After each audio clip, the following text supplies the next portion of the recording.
않습니까? 결국을 잘 쓰고 있습니다. 이미 뭐 누가 어디 가서 표방 발의를 하고 있다, 누가 어디 출마한다더라, 청와대 누가 그만두고 뭐 나오다더라, 이미 나와서 쓰고 있다더라, 당원 모집하는데 여기 뭐 2,000명 모았다더라, 3,000명 모았다더라. 뭐 이미 사실상 의미선생은 내년 총선이 시작이 됐습니다.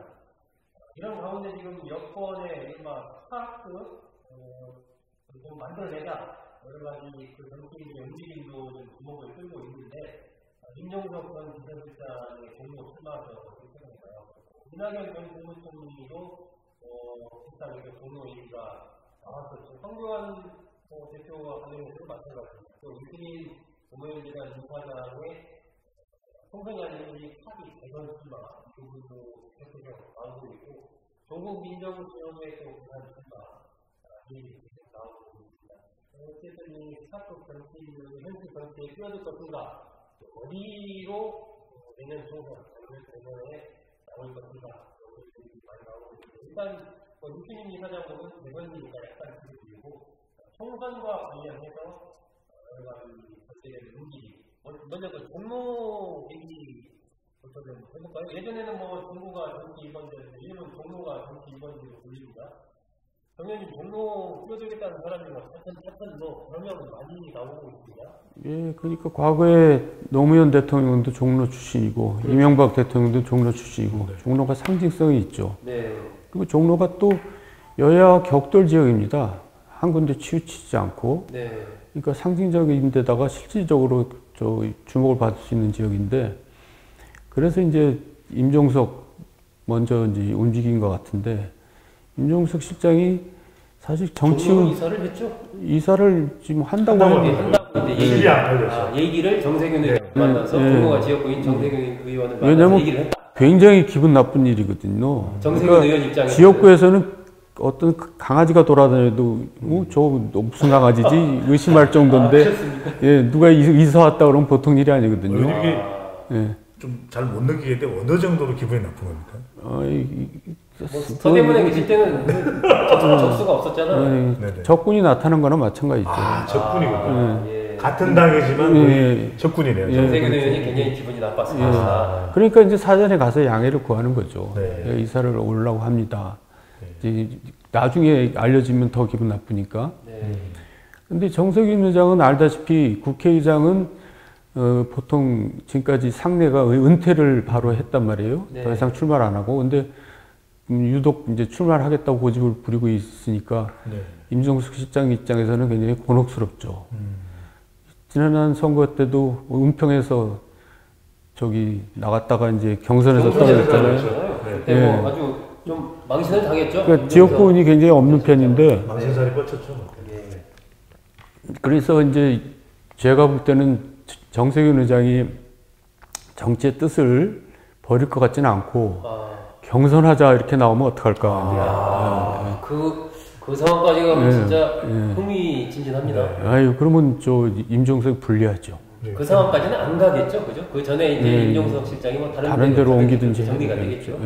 근데 여전히 정세균 의원께서 다음번 총선에 출마할 가능성이 있다라고 지금 정 의원님 보시는 거죠? 예, 그런데다가 임종석은 왜 종로를 고집하느냐. 네네. 이제 큰 야심이 있기 때문에 고집하는 거죠. 야심이 있기 때문이다. 다른 데 가려면 갈 수도 있죠. 비어있는 데가 있을 수 있으니까. 네. 근데 종로를 이제 고집하는 이유가 이제 야심 때문에 그러는 거고.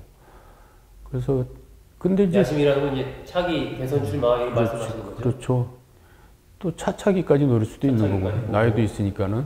이낙연 총리 얘기도 계속 나오지 않습니까? 이낙연 총리도 사실 총선에서 기여를 해야지 대선에서 이제 뭔가 탄력을 받을 수 있기 때문에 이전에 이제 나오고 싶어 하는 것 같아요. 근데 사실 지금 민주당 이제 대통령이 선거를 진두지휘할 수는 없고 대표가 지휘하는데 이해찬 대표가 이제 대중성이 약하거든요. 이미지도 좀 그렇게 제대로 대중한테 친숙한 이미지가 아니고. 그러니까 이제 선대위원장으로서 얼굴로서는 이낙연 총리가 되게 좋죠. 인기도 좋고. 그러니까 이낙연 총리는 내심 이제 그걸 바라고 있는 것 같아요. 이렇게 얘기하는 거 보면은. 뭐 심부름 시키면 심부름 해야 되지 않겠느냐 이런 식으로 대답을 했잖아요. 누군가 멍석을 따라주세요. 이런 메시지가 숨어 있다. 그러니까 또 이재찬 대표는 거기에 대해서 뭐 물어보니까 뭐 진지하게 그냥 얘기한 것 같지는 않다. 뭐 물어보니까 그러니까 할 수 없이 대답한 것 같다. 뭐 이렇게 하는데 굉장히 미묘한 기류가 흐르고 있죠. 근데 어쨌든 이낙연도 출마를 하게 되면 큰 뜻이 있다면은 이제 호남에서 출마하면은 그건 의미가 없는 거고 수도권에서 이제 그 관심 지역에서 출마를 해야 되겠죠. 그래서 종로를 이제 얘기가 거론되는 것 같은데 저는 황교안 대표는 종로에 나올 가능성은 좀 적다고 봐요. 오히려 비례대표. 그렇죠. 비례대표로 가야지. 왜냐하면 지금 야권에 얼굴이 없단 말이에요. 유일하게 황교안인데 이제 각 전국을 유세 다닐 사람은 황교안밖에 없죠. 그래서 종로에 묶여갖고 있을 수는 없을 것 같아요. 위험 부담도 크고. 배 소장님, 그 조국 민정수석의 경우는 어쨌든 뭐 본인은 지금까지 정치할 생각이 없다라고 얘기를 하고 있지만 계속해서 특히 부산 지역을 중심으로 출마선이 나오고 있고 여권으로서도 내년에 이른바 PK, 부산, 경남, 울산 이 지역을 방어하기 위해서는 조국 수석 같은 그런 인물들이 좀 나서줘야 된다. 이런 얘기가 계속 나오고 있어요. 근데 지금 조국 수석의 행보를 보면 저는 대권이다. 대권이다. 대통령 이 청와대 비서실에 대통령실에 민정수석이거든요. 근데 이렇게까지 자기의 다양한 정치적 의사를 적극적으로 표현한 과거의 민정수석이 있나요? 심지어는 지금 대통령이 된 문재인 대통령도 민정수석 시절에 대부분 보좌의 역할이지 본인의 의견을 적극적으로 이렇게 이야기한 적은 없거든요. 근데 저는 참 한 가지 또 궁금한 건 아니 이 정도의 적극적인 의사를 하는 것을 정치 활동으로 보지 않기가 어렵다고 생각이 듭니다. 왜냐하면 의원님께서도 여쭙고 싶은 것이 보통은 이 청와대에 소속이 돼 있는 공무원이죠. 근데 공무원이 이렇게 이 SNS에 글을 올릴 때 그것도 정치적인 표현인데 그냥 우리 가족하고 이번에 좋은 곳을 여행 다녀왔어 이런 이야기가 아니잖아요. 그 다음에 이것을 사실 누군가로부터 보고를 하거나 누구로부터 이것이 대외적으로 공개가 되어도 괜찮은지는 묻지 않고 이렇게 내보내도 되는 겁니까, 의원님? 그렇지는 않죠. 왜냐하면 공무원들은 이제 정치적 중립을 유지해야 되고 더군다나 청와대는 그게 공식 입장이 되면은 굉장히 문제가 될 수 있으니까 사전 조율이 있고 이제 그런 게 나가고 그러지. 지금 다른 수석이 무슨 SNS 했다는 얘기 못 들어봤잖아요. 근데 지금 대통령은 묵시적으로 허용을 하고 있는 거죠. 그러니까 어느 정도 활동의 범위 영역을 이제 인정해 주면서 당신은 그렇게 한번 뛰어봐라. 그렇게 허락을 했으니까 가능한 일이지. 그렇지 않고는 가능하지 않죠. 저도 의원님과 공감하는 것이 뜻을 같이 하는 것이 대통령의 묵시적 허용이 아니라면 과연 이렇게 할 수 없다고 보니 그건 저는 대권이다. 왜냐하면 지금 나오는 표현들은 정부의 대통령의 핵심 공약에 대해서도 본인의 의사를 아주 강하게 이야기를 하고 있고 또 야당에 대해서도 자기의 정치적 의사를 표현하고 있거든요. 이게 대권이 아니면 그렇게 될 수가 없다라는 것이죠. 저는 이 시사 전날에도 제가 칼럼을 썼던 내용인데 조국 수석은 세계의 산을 넘어가야 된다. 하나는 첫 번째로는 본인 스스로 이미 청와대를 넘어서 가고 있거든요. 첫 번째 산은 저는 인왕산. 북악산. 북악산. 그래서 첫 번째 이 산을 지금 넘어야 되는데 이 본인의 민정수석으로서의 역할을 충분히 못하면 저는 문제가 된다고 보고 두 번째로는 출마하려면 부산에 나가라 이런 이야기를 하거든요. 지금 그래서 지금 PK 민심이 문제가 되고 있는데 적어도 어떤 지역을 조명하고 있는 발언은 아니지만 부산 쪽 이 유권자들도 상당히 예민하게 받아들일 수 있는 발언들을 하고 쏟아내고 있어요. 그래서 저는 두 번째 넘어가야 될 산은 부산이다. 마지막 어딘지 아십니까? 마지막. 의원님. 마지막 산은 관악산입니다. 관악산. 아니 근데 저는 이거는 저의 분석 논리이기는 한데 그래도 민정수석을 하고 있는 조국 수석의 이 출신 배경이 대학 교수거든요.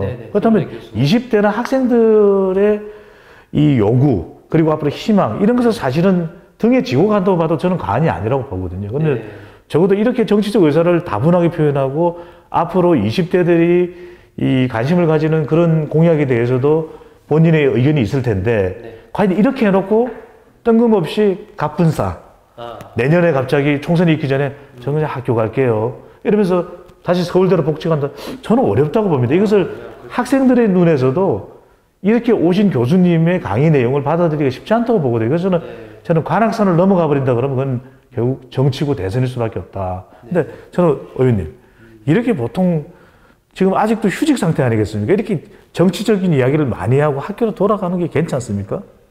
옛날에 제가 정확하지는 않지만은 학교에 자기가 돌아간다고 얘기를 하지 않았어요? 학교에 돌아간다고 하더라고요. 네. 근데 뭐 지금 그 학교에 돌아간다는 얘기가 뭐 꼭 지켜야 될 약속은 아니지만은 제가 볼 때는 부산 지역에 출마하기는 굉장히 어려울 거라고 봐요. 굉장히 위험 부담이 크죠. 지금 부울경 분위기가 바뀌어 있잖아요. 지금 거의 자유한국당 분위기로 지금 역전돼 있는데 거기서 장제리 전사한다? 그게 이제 대권에 도움이 될까? 저는 굉장히 의심을 갖고 있어서 일단 학교로 돌아가는 형식을 취해가지고 또 나름대로 활동 영역을 새로 만들어내지 않을까 그런 생각도 하는데요. 일단 그러면은 일단 조국 수석이 내년 총선에 출마한다 안 한다. 정 의원님은 안 한다. 안 한다. 배 소장님은 저는 출마 가능성도 열려 있다고 봅니다. 왜냐하면 어디가 가능성인데 저는 그래서 가능성이 높은 쪽으로 보는데 그 이유는 반대로 부산이 어렵지만 부산에 가서 출마해서 낙선이 되더라도 노무현 전 대통령의 학습효가 기억 현상이 나타날 수 있거든요. 그러면 아니 나는 어려운 데 갔다. 종로보다도 저는 더 높은 평가를 받을 수도 있을 것 같아요. 배 소장님은 출마할 것이다 라고 보는 거고 정 의원님은 출마 내년에 안 할 것이다 라는 거고 그래서 저는 출마하게 되면 부산에 출마할 거다 그래서 이렇게 보시는 거죠? 인왕산을 북악산을 벗어난 조국 수석이 관악산이 아닌 부산으로 부산하게 움직일 것 같다는 생각이 듭니다. 자, 이제 나중에 한번 조금 그건 가시화된 뒤에 내년에는 다시 한번 리뷰해서 내년에는 우리 코너 없는 거죠? 네. 자, 유시민 이사장의 경우에는 어떨까요? 정 의원님, 유시민 이사장이 차기 대선에 출마한다, 안 한다? 대선. 저는 그 출마를 한다가 제일 먼저 제가 얘기를 끄집어냈잖아요. 출마한다. 본인은 계속 부인하다가 이제 말이 많이 바뀌고 있죠. 거의 출마 쪽으로 이제 근접해 와 있는데 제가 그렇게 얘기한 이유는 대권 앞에 장사 없다. 대권 앞에 장사 없다. 그러니까 이제 지지율이 높은데 본인은 출마 안 한다. 그런 일은 가능하지 않죠. 그러니까 억지로라도 끌려 나와서라도 이제 출마하는 건데 지금 왜 이제 이런 문제가 관심을 갖게 되냐면 지금 이낙연 총리가 이제 계속 지지율이 높은데 사실 친문은 아니거든요. 그렇죠. 근데 친문 세력이 보통 센 세력들이 아니잖아요. 그러니까 어떻게든지 친문에서 후보를 만들어내려고 그러는데 그러기 위해서는 이제 유시민이를 다시 저 정치에서 끄집어내야지 이제 그 대상자가 하나 유력한 대상자가 될 수 있기 때문에 그런 게 아닌가. 저는 그런 이제 기류가 이제 느껴져요. 그래서 갑자기 후보론이라는 측면에서 봤을 때 그래서 갑자기 이제 본인 태도가 달라진 이유가 뭔가 여권 내부에서 뭔가 이렇게 내밀한 상의가 이루어지지 않았나. 그래서 움직여라. 그런 오더 아닌 오더가 있었기 때문에 마음을 바꾼 게 아닌가 저는 그런 생각이 드는데요. 배 소장님은 어떻게 보세요? 유시민 이사장 차기 대선에 출마할 것이다? 안 할 것이다? 의원님하고 생각 똑같아요. 똑같습니까? 재미가 없지 않습니까? 근데 저는 제가 같이 뭐 아주 오랜 시간은 아니지만 가끔 이렇게 그렇죠. 유 이사장과 대담도 하시고 고칠레오를 제가 진행을 했었거든요. 고칠레오가 자꾸만 대선 나간다 그러니까 이제 나 이거 정말 내 생각을 이야기해서 이런 보도를 고칠래요. 근데 많이들 알려져 있는데 중앙선거론조사 심의위원회 공문을 보내서 나는 대선 출마 안 하니까 여론조사에 포함시키지 말아주십시오 했지 않습니까? 그죠? 오늘 특종입니다. 특종입니까? 네네, 특종입니다. 공문을 보냈습니까? 그 조언을 제가 했습니다. 그게 특종이라는 말씀이시죠? 네네. 지금 공문을 그 조언을 특종이 보내라, 보내시오. 나는 조언을, 의견을 제가 드렸죠. 그랬더니 유시민 이사장이 그런 방법이 있었어요 하면서 그 눈빛이 특종이더라고요. 그래서 한 고칠레오를 진행을 할 때 보니까 본인이 안 할래요. 안 할래요라는 의사표명이 워낙 강하고 그리고 그 눈빛 자체가 이게 뭔가 정치적으로 본인의 그 속내를 감추기 위한 것이 아니라 정말 하기 싫은 표정이 있죠. 그렇기도 한데 저는 좀 다른 쪽으로도 분석을 하는 것이 결국 다음 대선이 어떻게 될까 보면 지금 너무 치열하잖아요. 저는 이 분명 스타일도 다르고 다른 사람이지만 유시민 작가, 유시민 이사장은 결국 노무현 대통령, 문재인 대통령하고 비슷한 성향일 수밖에 없다고 보거든요. 그렇다면 과연 국민들이 또 한 번 나라가 이렇게 극단적인 양상으로 가는 것을 유권자들이 택할까? 오히려 유권자들은 모험을 하기보다는 조국이라고 하는 모험, 임종석이라고 하는 모험, 유시민이라고 하는 모험보다는 좀 더 저는 중화되어 있는 사람 쪽을 택할 것 같거든요. 그러니까 꼭 보수 쪽 자유한국당 쪽은 아니더라도 이낙연 이 총리의 경우에는 꼭 저 사람을 친문이라고 보기 어렵다는 점은 그만큼 중도로 더 끌어갈 수 있는 장점도 있거든요. 근데 지금 문재인 대통령을 지지하는 층에서 자유한국당 후보를 찍을 리는 없지 않습니까? 그러면 적어도 이 정권의 총리를 한 이낙연 총리를 선택할 가능성도 있고, 또 저는 심지어는 뭐 많은 분들은 아닐 수 있겠지만 박원순 시장 가능성 낮게 보는 분들도 있는데 저는 여전히 가능성이 열려 있다. 그 경험, 그다음에 그리고 너무 한쪽으로 쏠려 있지 않은 점은 또 대통령으로서 자리에 올라갈 수 있는 가능성도 열려 있다고 해서 좀 너무 큰 실험보다는 유시민 이사장을 옆에서 지켜보면 뭐 정도원 의원께서 너무 잘 아시겠지만 굉장히 탁월한 언변 그리고 논리력 또 장관 경험도 갖추고 있는데 한편으로는 제가 갖는 이미지도 대중이 갖는 이미지는 싸움닭이거든요. 그럼 그렇게 가기보다는 좀 더 중화되어 있고 좀 더 좀 이념 초월적인 인물을 택할 가능성이 높은데 그럼에도 불구하고 제가 말이 길어졌는데 짧게 불가피하게 선택할 가능성은 딱 하나의 프레임이 있다고 보는데 일단 문재인 대통령이 와르르 무너졌을 때 25% 이하의 지지율로 내려가면은 대통령이 거의 국정 운영이 불가능하더라고요. 지금까지 데이터를 보면. 그 다음에 하나, 지금 조금 전에 말씀드렸던 이낙연, 박원순, 이들이 후보가 될 때